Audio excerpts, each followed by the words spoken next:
The room fell silent in an instant. The cameras had been rolling, the audience murmuring in anticipation, when Stacey Abrams slammed her hand on the podium and shouted across the stage, "Get out!" Her voice, sharp and unyielding, cut through the air like a blade. The debate hall froze. Even the hum of the air conditioning seemed to vanish. People exchanged startled glances, unsure whether they had just witnessed a moment of fiery conviction, or the collapse of decorum itself. Senator John Kennedy didn't move. His chair was angled slightly toward her, one arm draped casually over the armrest. He wasn't a man easily rattled. Years in politics had given him the hide of a seasoned gator and the calm of a farmer watching a storm roll in. But in that moment, there was more than politics at stake. The confrontation had been building all night. They had sparred over voting rights, state policies, economic disparities, each exchange sharper than the last.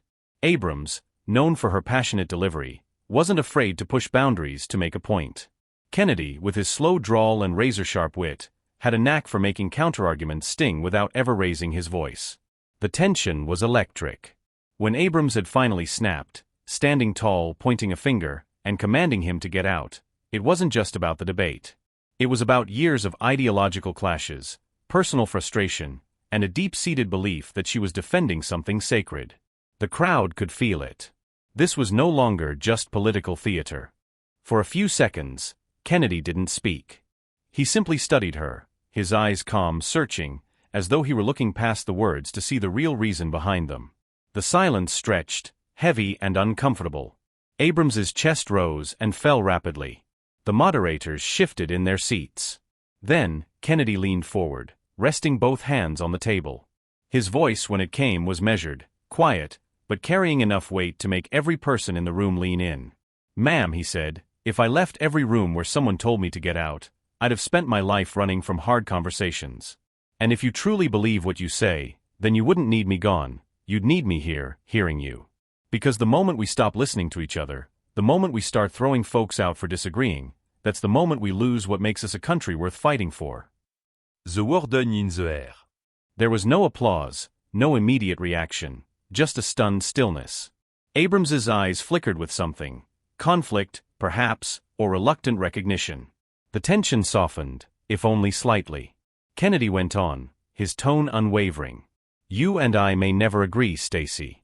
But I didn't come here to trade insults or storm out. I came here to understand why good people see the world differently. And maybe, just maybe, find the sliver of ground we still share." "I'm not going anywhere." The crowd exhaled, as though they'd been holding their breath the entire time. Some nodded, others looked away, but everyone had felt the shift. Abrams's jaw tightened, but she didn't speak again.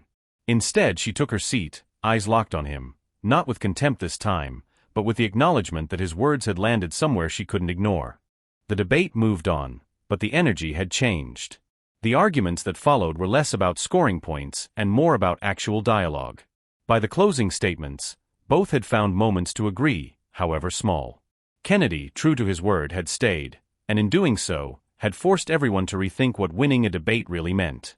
Afterward, as the hall emptied, a young man approached Kennedy. He was maybe 19, wearing a faded hoodie and holding a battered notebook. "Senator," he said quietly, "I came here thinking it was all about picking sides. But, what you said about listening. I think I needed to hear that." Kennedy smiled faintly. "Son, most of us do."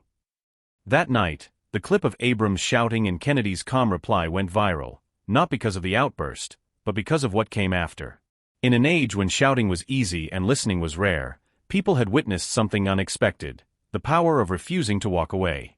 And maybe that was the real victory, not for one side or the other, but for the simple truth that sometimes the most radical thing you can do in an argument is stay in the room.